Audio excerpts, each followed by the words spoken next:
Oi, pessoal, tudo bem? Meu nome é Liv Brandão e eu sou editora de Splash. E eu sou Roberto Sadovski, eu sou colunista do UOL. E esse é o Oi Sumido, em que a gente chama uma galera que marcou época no Brasil para se reunir virtualmente e matar as saudades. E se você não viu ainda, os outros episódios estão em algum lugar por aqui para você assistir tudinho. Aproveitando, você já se inscreve no canal, compartilha com os amigos, porque o papo de hoje, promete. Olha, tá legal, mas eu acho que essa introdução ia ficar muito mais legal se fizesse daquele jeito que eu sugeri. Não, acho que a gente consegue pensar em uma coisa um pouquinho diferente. Pensa que todo mundo vai ouvir e vai fazer assim, sabe? Que tinha no programa do Jô? Eu quero meu... se a gente fizer, vai ficar muito legal, porque a cabeça vai lá para aquela época na hora. Tá bom, vai, eu gravo mais uma vez só. Se não der certo, não foi. Beleza, então vamos lá. Para começar o programa de hoje, 3, 2, 1. Clift Cloth Steel, a porta do Oi Sumido se abriu.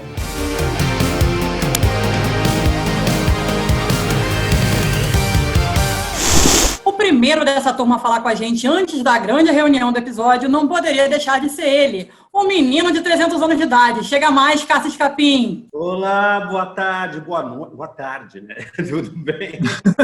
Tudo bem, Cássio. Bem-vindo ao Oi Sumido. O Castelo Rá-Tim-Bum já tem 26 anos de idade. São pelo menos 3 gerações que assistem o programa até hoje na TV Cultura e te veem como Nino, né? Você, inclusive, voltou o personagem algumas vezes, depois que o programa acabou, fez peça, participou das exposições. Conta pra gente do impacto do Castelo Rá-Tim-Bum na sua vida. Foi enorme, né? Eu acho que foi na vida de todo mundo. De quem fez o programa, de quem não fez o programa, de quem assistiu o programa. Mas foi uma surpresa grande a repercussão que teve o Castelo Rá-Tim-Bum. Eu sempre falo que ninguém tinha essa expectativa com o Castelo. A gente não foi para a TV Cultura para ter uma visibilidade. A gente foi fazer um programa legal. A gente foi porque estávamos todos trabalhando como atores e a gente foi...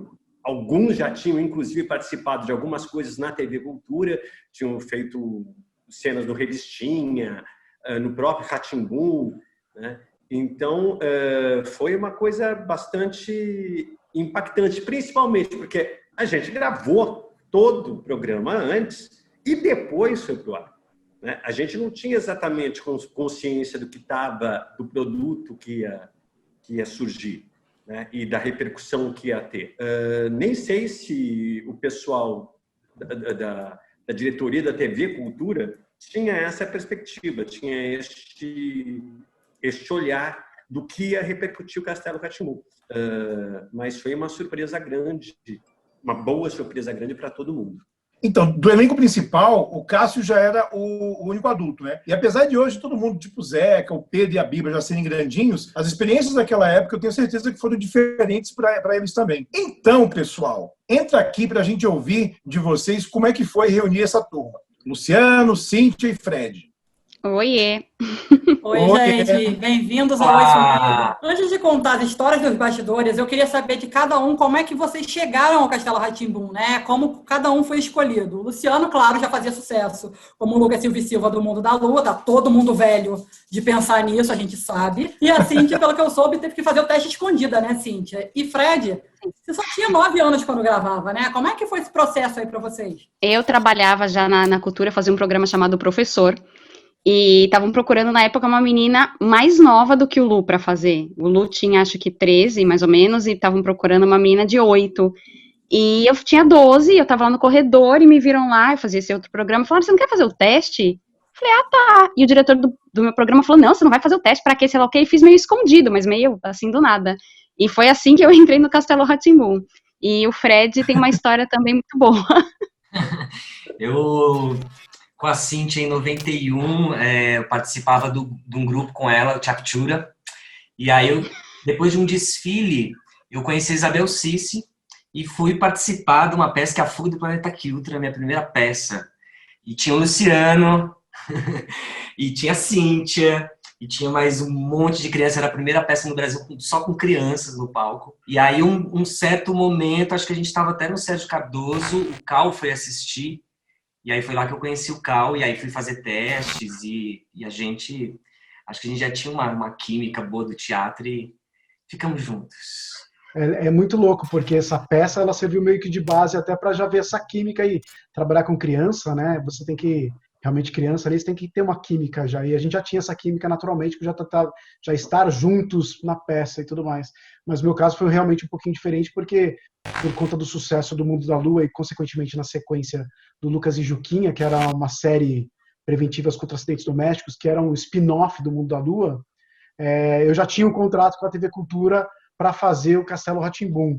Então, meio que já estava... Minha situação era um pouquinho mais tranquila em relação aos meninos, mas foi ótimo que deu certo de unir, mais uma vez, um elenco que a gente já se conhecia há muito tempo, e essa química, na verdade, já estava desde o começo do programa já construída.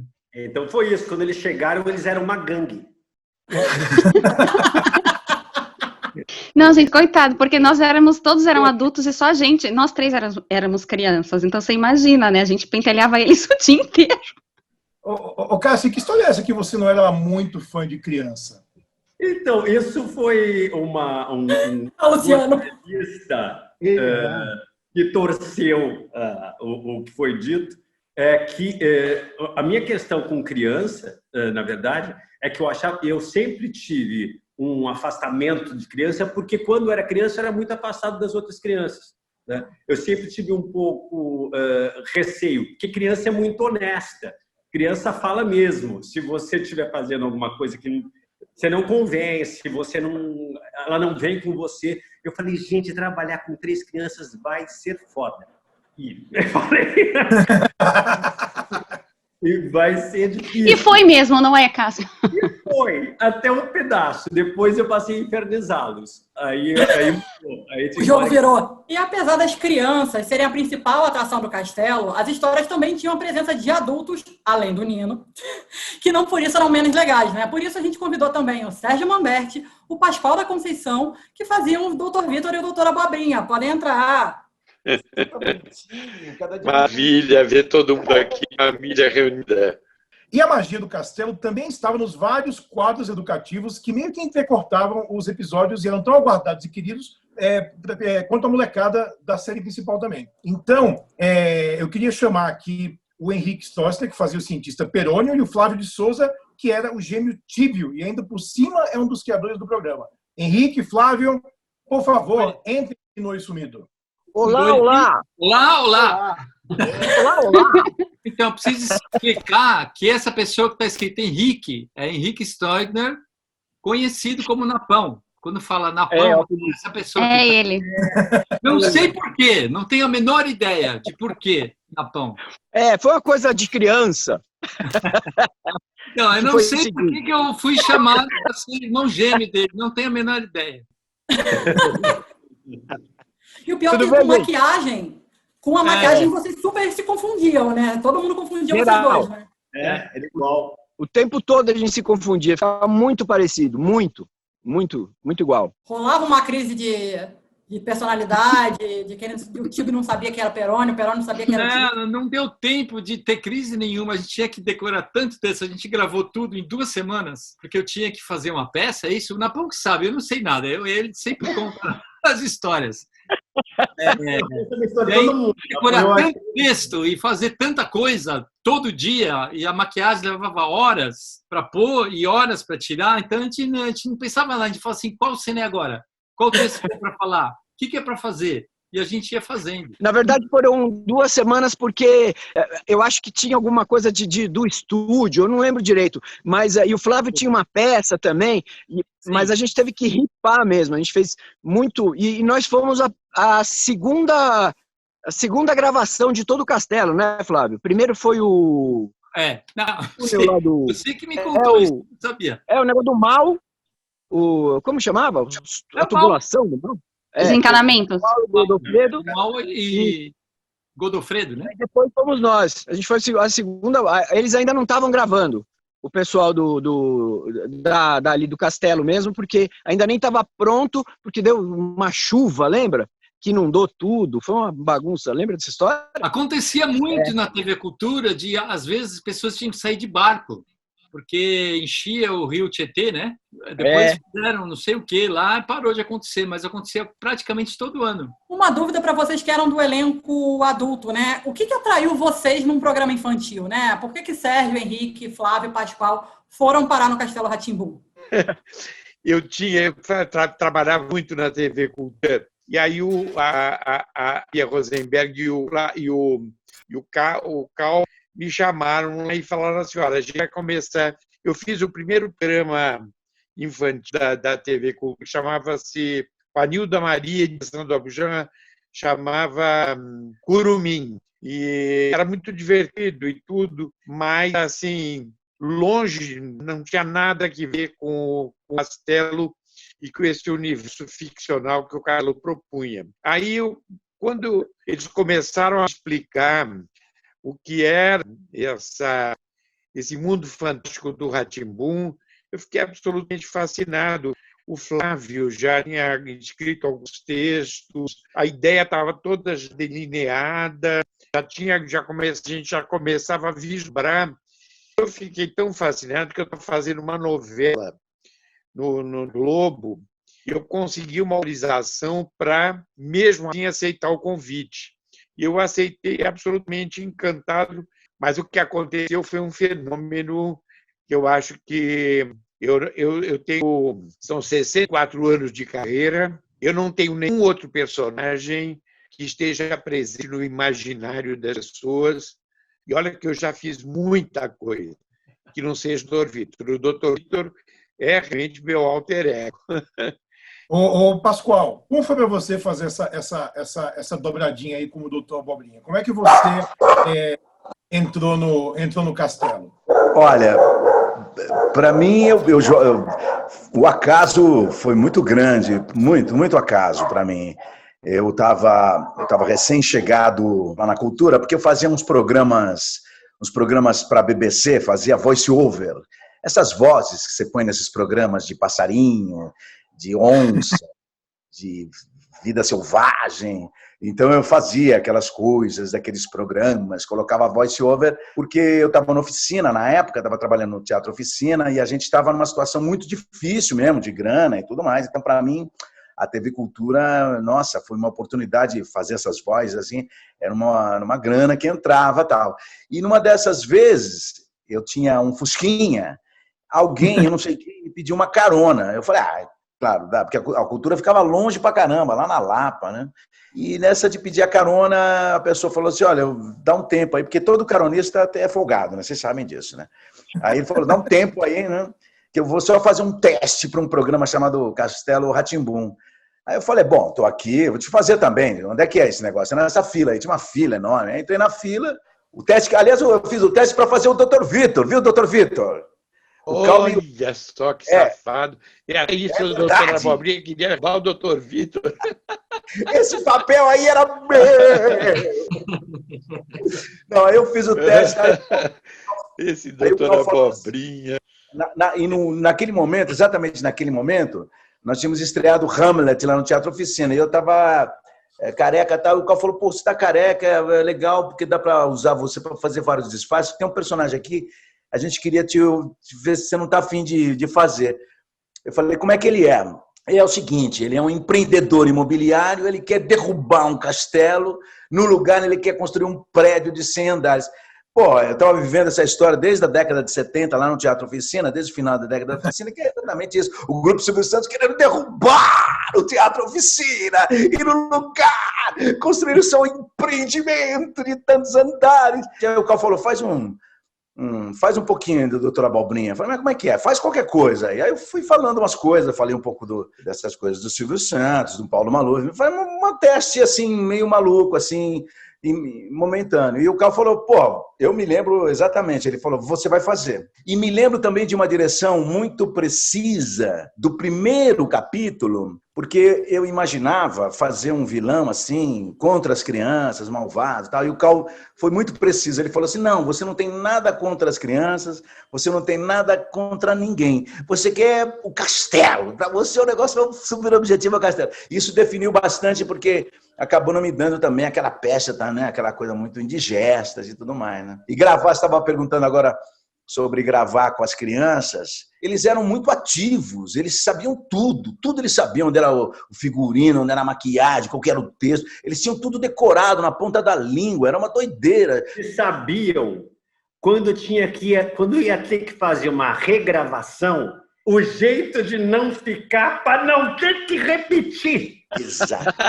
Lembra disso? É isso. Lembra?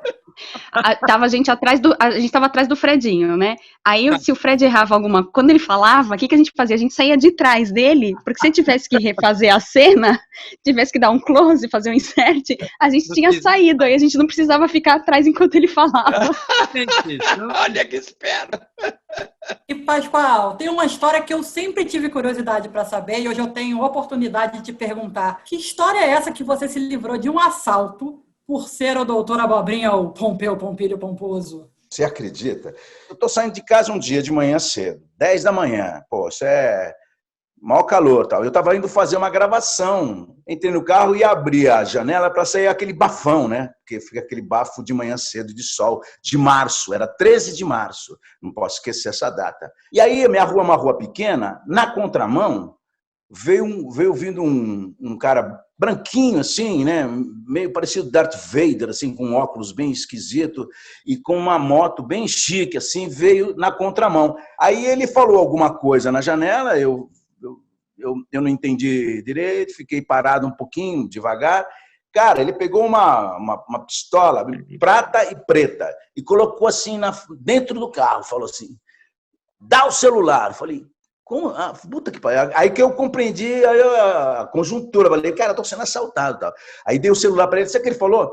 Era um iPhone. Ele falou assim, dá a senha do iCloud. Eu falei, cara, não tenho ideia de nada. Não sei nem, agora não sei senha de nada. Ele falou assim, dá carteira. Eu falei, ó, a carteira está aqui atrás, no banco de trás. Está na mochila, posso pegar? Aí eu fui pegar a carteira. No que eu fui pegar a carteira, caiu o microfone, né? O microfone caiu assim meio para fora.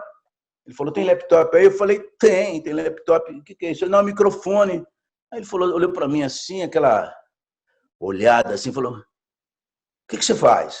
Eu falei, cara, eu sou ator. Eu sou o doutor Abobrinha, do Castelo Rá-Tim-Bum. Ele falou, doutor Abobrinha, perdão, fica com Deus, doutor Abobrinha. Me perdoe, continua fazendo a alegria das crianças. Vai com Deus, doutor Abobrinha, vai com Deus. Fica com Deus, me perdoa.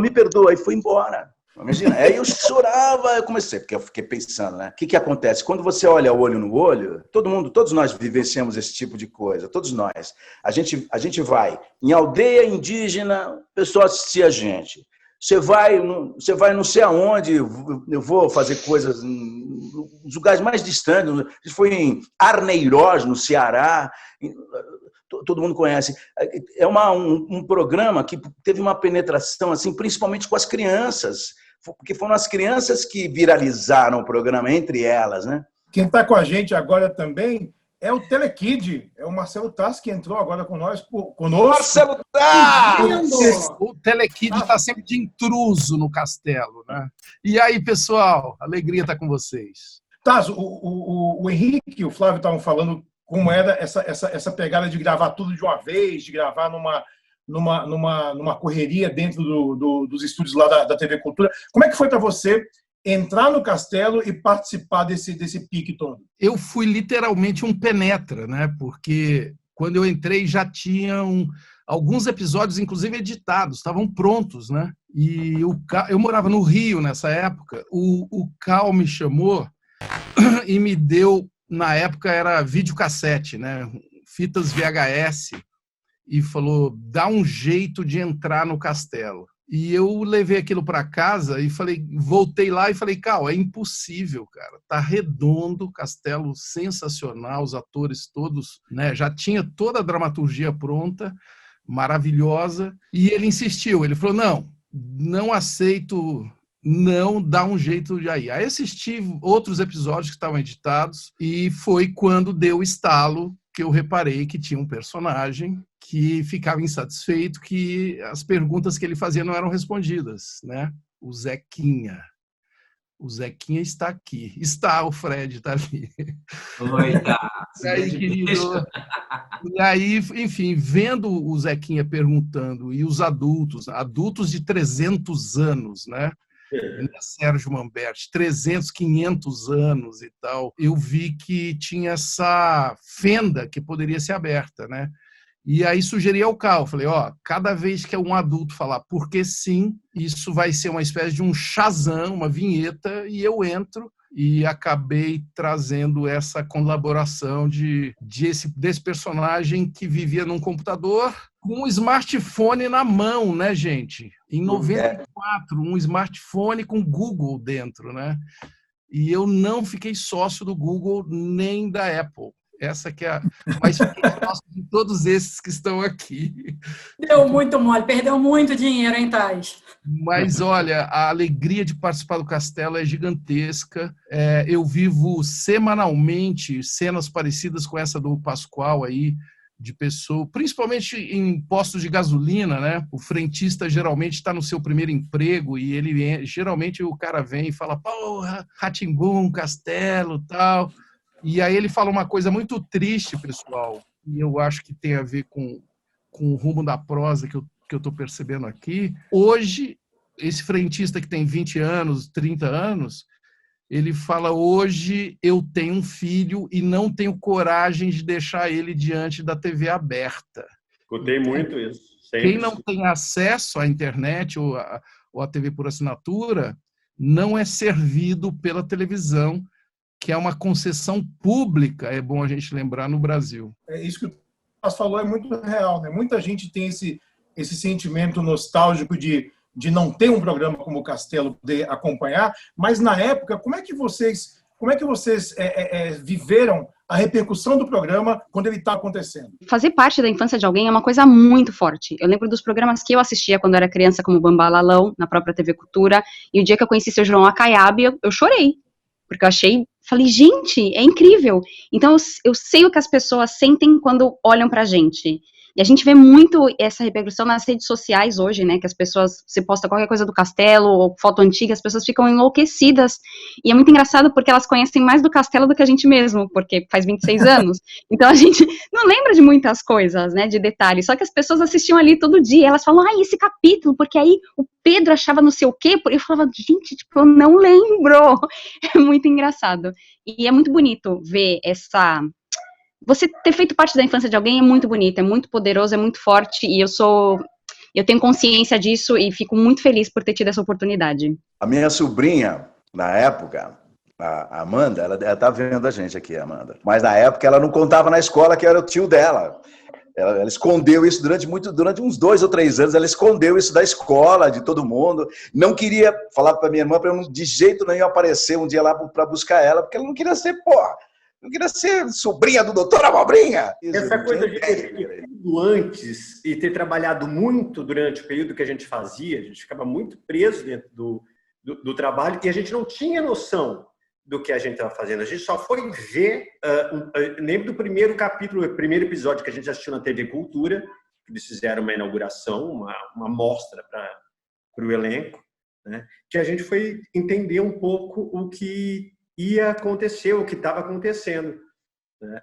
E a perspectiva do que aconteceu depois, né? O Castelo, na época eu era muito baladeiro, eu saía muito à noite, eu ia muito. O Castelo virou ícone clubber, né?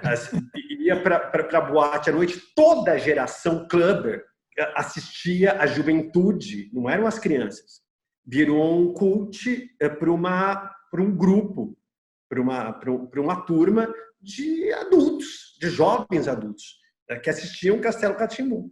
Queria saber do Luciano e do Fred, como é que era a repercussão do programa para vocês, tipo na escola, com os colegas, com a vida rotineira que vocês tinham. Como é que foi impactado ou modificado quando o programa foi pro ar? Fala, Luciano. Tá bom, fala, Luciano. Fica dormindo. Congelou. Olá. Planeta Terra chamando. Não mistura, não faz o cross dos programas, que hoje é Castelo. Para mim foi engraçado, assim, porque na verdade eu ainda estava no rescaldo de Mundo da Lua, né? Vivendo não, que eu vivo até hoje, né? Vivendo que eu vivo até hoje. Luciano, você tem saudade do Castelo? Nenhuma. Luciano, você tem saudade do Mundo da Lua? 0. Eu vivo todos os dias esses 2 programas na minha vida. Então não tive tempo ainda de ter saudade, nenhum dos 2. porque todos os dias, todo mundo que está aqui nesse bate-papo ouve, fala de Castelo todos os dias. Não deu tempo de a gente sentir saudade ainda, e a gente não vai ter saudades, porque Castelo Rá-Tim-Bum é o maior exemplo, o maior programa infantil já feito na história da televisão brasileira, e a prova são esses anos todos que ele sobrevive, motivo de estudo e tudo mais. Mas em relação ao impacto, era isso. Para mim, eu estava vivendo ainda um rescaldo do Mundo da Lua. Então a minha rotina no colégio, minha rotina da minha vida já tinha mudado bastante. Por conta, por exemplo, do colégio, como eu já estava no ginásio ali, e de certa forma ainda tinha um contato com as crianças mais novas, que era o público-alvo do Castelo, para mim descer para o recreio, por exemplo, para o intervalo, já era uma coisa que não era muito possível. Então, de vez em quando, eu lembro que eu ficava até meio isolado. Que história triste, bota uma trilha de história triste, então. Meus amigos estão lá, aproveitando o intervalo, e o pobre do garotinho lá, tá lá, tomando o seu lanche sozinho. Mas o Castelo veio para potencializar, porque, de certa forma, o Mundo da Lua, eu acho que a abrangência do Mundo da Lua é uma abrangência que foi muito... Era a história de uma família de classe média paulistana. Então, era a realidade de paulistanos ali, da cidade de São Paulo, que acabava tendo uma abrangência muito limitada se comparado ao Castelo, que é um tema universal. E aí o Castelo veio para isso, como o Pascoal falou, como o Cássio comentou, que é Brasil inteiro, é mundo, é magia, é algo que está no imaginário de todo mundo. Então o Castelo potencializou isso que eu já vivia, e é isso, chegar em qualquer lugar do país e as pessoas saberem do que é, não importa a idade, são os pais, as pessoas mais velhas, eram os pais que estavam assistindo com seus filhos, hoje são os adultos que eram as crianças da época, hoje é o filho dessa criança que na época era criança que assistiu junto com o pai, porque o pai quer mostrar um produto que ele assistia, que ele teve a oportunidade de conferir, uma qualidade extrema, que hoje em dia ele não tem, que ele fica em dúvida de colocar o filho dele para assistir. Então acho que, para mim, mudou, mas como potencializando assim, essa questão de ser conhecido, etc., da exposição. O Castelo ele fala de um outro tipo de família. É uma família meio disfuncional, né? Porque é uma criança que é criada por um tio e uma tia-avó, né? Você já faz um desenho de um outro tipo de família para a sociedade brasileira bem mais avançada do que se tem como padrão. Então, isso também é uma coisa que mexeu, acho que, muito dentro da sociedade, do grupo social, essa família disfuncional, eu não gostaria de usar essa palavra, mas esse novo formato de família. O que eu ia falar é que, inclusive, né, o Nino foi o Harry Potter antes do Harry Potter, né? Pois é, dizem até que o Harry Potter é copiado do Castelo. Tem uma história engraçada que parece que a autora morou um tempo em Portugal. E ela teria assistido, mas isso deve ser lenda, com certeza. E você, Fred? Você era muito pequenininho quando gravou o Castelo, né? Sim, eu tinha 9 anos e realmente não tinha nenhuma noção de nada, né? Eu fazia teatro de final de semana, né? Estudava de manhã, ia para tarde, gravava até de noite. Algumas vezes eu ia fazer aula de flamenco e sempre gostei de fazer coisas. Mas teve alguns momentos assim muito malucos, né? No começo, por exemplo, fechar shopping center, né? Uma vez a gente foi fazer o lançamento de um livro, a gente teve que sair escoltado, coisas assim, né? A gente chegar em alguma cidade com uma peça e tal. Do Castelo, isso até depois, né? Mas tem uma coisa que até hoje eu fico tentando entender como lidar realmente com esse personagem, né? Com o Zequinha e com tudo isso, né? Porque como era desde criança até hoje, sendo reconhecido como Zequinha e não conhecer o lado artístico, minha família não são artistas, nada, né? E eu sempre fazendo teatro, enquanto gravava o Castelo, eu cheguei a começar a fazer, eu fiz a minha primeira peça adulta e assistia também todo mundo que está aqui. Assisti o Pascoal na Oficina, assisti Sérgio, o Edu, assisti Napão, assisti o Cláudio Checkmate com a Rosi Campos fazendo Ifigônia, assisti muita coisa. E esse povo todo aqui do teatro, o Hugo Pozzolo, todo mundo, sempre ficava me educando, né? Tem que estudar, não adianta ficar fazendo um monte de comercial, tem que fazer coisas boas, etc. E acho que esse lugar do teatro me fez entender, e é o que eu vou fazendo até hoje, né?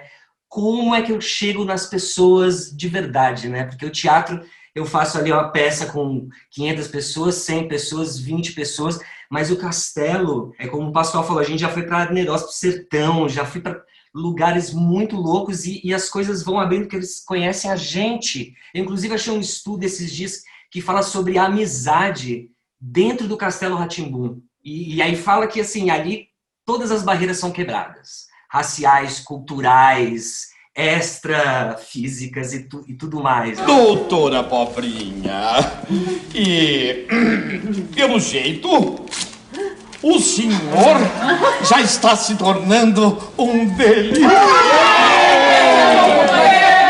Era bom companheiro! Queria saber se vocês têm mais histórias de bastidores, né? O Tais eu sei que também gravou de madrugada, teve que gravar correndo. Como é que foram os bastidores, né? O que a gente não pôde ver na TV. Eu detonei muito o meu sapato jogando bola com o Luciano. Eu rolei muito aquela escada para fazer cena. Não deu. O Cássio se machucava e quebrava tudo. O Cássio quebrava tudo, cara. Ele jogava as coisas pra cima do cenário e quebrava tudo. Aí vinha o pessoal da arte, meu Deus, era o único prato que tinha, pintado à mão. E o Cássio, ups, sempre. O Cássio era pior que nós três juntos. E essa é a verdade. O Cássio era a mais criança de todos. Eu tinha que passar com uma corda, enfiei a mão, passar pendurado, estrangulou os dedos.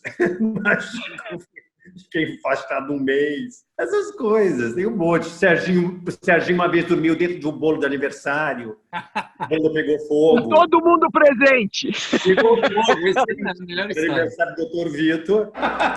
Pois é, imagine que eu estava vindo para a festa quando encontrei aquele sujeitinho horroroso, doutor Abobrinha. Fred, você quebrou o braço durante as gravações e teve que gravar com o Batipoia, né? Você lembra disso? Como é que foi isso? Quebrei de bobeira lá no bastidor, brincando com o Luciano, de jogar coisinhas assim no esconderijo do Doutor Abobrinha. Aí o Cal deu ação, aí a gente tinha que entrar engatinhando, aí eu tropecei no Luciano e torci. E aí era engatinhando, mas acho que eu entrei chorando, assim, só que eu não parei, né? Aí eu tava com uma cara assim, aí corta, que cara é essa, tá? Aí eu tinha quebrado o braço. Eu levei um tombo e quebrei. Mas agora estou melhor. Deixa eu só contar uma coisa que eu acho que as pessoas não sabem. O Castelo Rá-Tim-Bum era o Rá-Tim-Bum 2. Isso, exatamente, isso. Era para ser uma nova versão do Rá-Tim-Bum, porque chegou à conclusão que mais ou menos metade dos quadros tinham dado muito certo e a outra metade não tinha dado tão certo. Então, quando chamaram a gente para fazer esse programa que acabou virando Castelo, era para ser uma nova versão do Rá-Tim-Bum e a gente começou a inventar o que ia substituir. E aí o Fernando Meirelles não podia mais ficar, e aí ficou eu, o Cal e o Flávio Del Carlo, que no Rá-Tim-Bum tinha feito toda a parte, tinha dirigido a parte de animação, tudo que é desenho animado, ele foi o diretor. E aí, não sei porquê, uma hora ele sumiu. Ficou eu e o Cal lá inventando, e a gente inventou tanta coisa nova, que aí chegaram à conclusão que era melhor usar o dinheiro que ia vir lá da Fiesp para fazer um programa novo. Na verdade, é por isso que não tem mais Rá-Tim-Bum. Na verdade, era para ter uma versão nova. Na verdade, o Castelo continua existindo, apesar de tudo isso. Apesar de não ter as 40 temporadas, ele continua vivo, entendeu? Eu tive a oportunidade de, durante um período que eu estava no Ministério da Cultura, eu fui para o Xingu, para uma etnia indígena, participar de um ritual no meio do Xingu, e, de repente, quando acaba o ritual, os índiozinhos todos se agarram comigo, me chamando de Dr. Vitor. Dr. Vitor, eles assistiam lá no Xingu, eles assistiam, entendeu?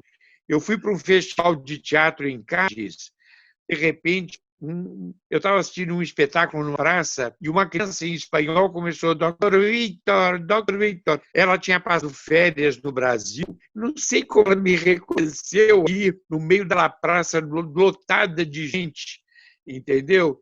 E são coisas assim, momentos, de repente um chofer de táxi chegar para mim e falar assim, doutor, o senhor salvou a vida do filho, que ele não queria comer, não estava passando o castelo, eu falei assim, se você não comer, eu vou falar para o doutor Vila, ele vai falar raios trovões. A criança, na hora, começou a comer. E passou a comer de novo. São coisas assim inacreditáveis que você... Eu estava na Praça da República e os meninos que encheram cola agarraram e falaram que assistiam o Rá-Tim-Bum na vitrine das lojas. São coisas muito emocionantes. São momentos assim muito especiais. O Carl está entre nós, a gente está falando dele já há um tempinho aqui, então eu queria dar as boas-vindas ao Carl Hamburger, que está aqui conosco. Tudo bom, Carl? Olá. Oba, tudo bom, Roberto? Tudo ótimo.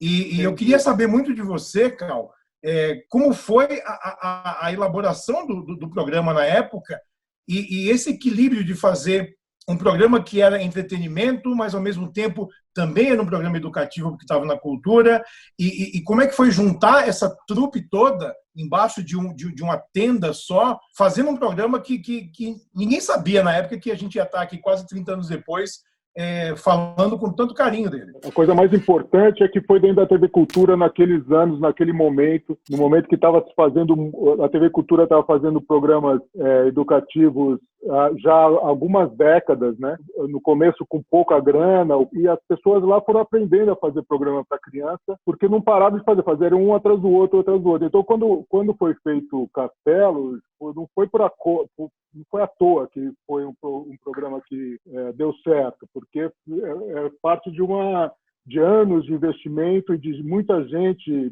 sabendo, aprendendo a fazer, né? Eu, quando cheguei lá, era uma universidade de programas para criança. Assim, as pessoas sabiam fazer, já tinham muita experiência, né? Não que sabiam, que você nunca sabe tudo, né? Mas já tinham experimentado muita coisa e conhecimento acumulado. O Flávio que acompanhou muito mais. Assim, eu cheguei já nos anos 90, fiz 2 programas pequenos antes e daí dei a sorte de ser chamado para fazer o Castelo, né? Então eu acho que é basicamente isso. Foi um ambiente que foi amadurecendo, né? Eu me lembro de conversar sobre televisão para crianças, sobre o que a gente estava fazendo, com a secretária, a Cida, a secretária do departamento. Ela sabia, ela que entendia de programa infantil, assim, sabe? Até a secretária. Então era um ambiente muito propício, com muitas experiências, muito investimento. Então acho que começa por aí, né? Começa que nada é por acaso. Nenhum sucesso é por acaso. Foi uma história longuíssima, que veio... tinha sido feito o primeiro programa infantil com grana na TV Cultura, foi o Rá-Tim-Bum, né? Que é um programa muito bem feito, né? Incrível, e que inspirou a gente muito para o Castelo também, né? Não é à toa que tem o mesmo nome. E antes ainda foi o Mundo da Lua, que é outro programa que também fez muito sucesso, que o Flávio fez também. O Flávio fez os dois, o Rá-Tim-Bum, o Mundo da Lua. E foi uma junção um pouco dos dois, sabe? O Rá-Tim-Bum era um programa só de esquetes, né? E o Mundo da Lua era um seriado com histórias, com começo e fim, cada episódio começo e fim. E quando a gente foi fazer o Castelo Rá-Tim-Bum, a gente pensou, vamos fazer vamos fazer um mix dos dois. E saiu esse formato, que é uma história com começo, meio e fim, muitas vezes intercalado, muitas vezes interrompido com um quadro. E outra coisa que eu acho que contribuiu muito para o sucesso é que esse formato não foi à toa que a gente pensou em fazer ele no começo dos anos 90, que é o começo do boom do computador, né? Dessa história de ter janelas, de ter... Eu me lembro da gente pensar muito, o Windows tinha aparecido, não tinha internet ainda, mas tinha um Windows, e o Windows é essa ideia de janelas, de fragmentação, né?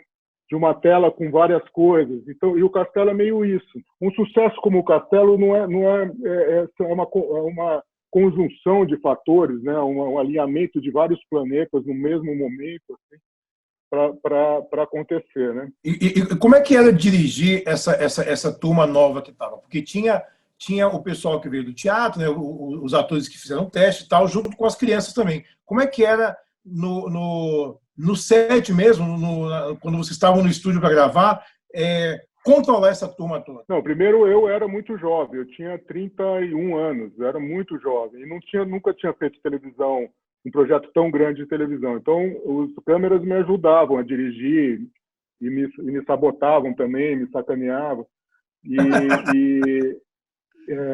Eu aprendi meio na marra, assim. E tem uma coisa curiosa da gravação, porque parece simples, né, a gravação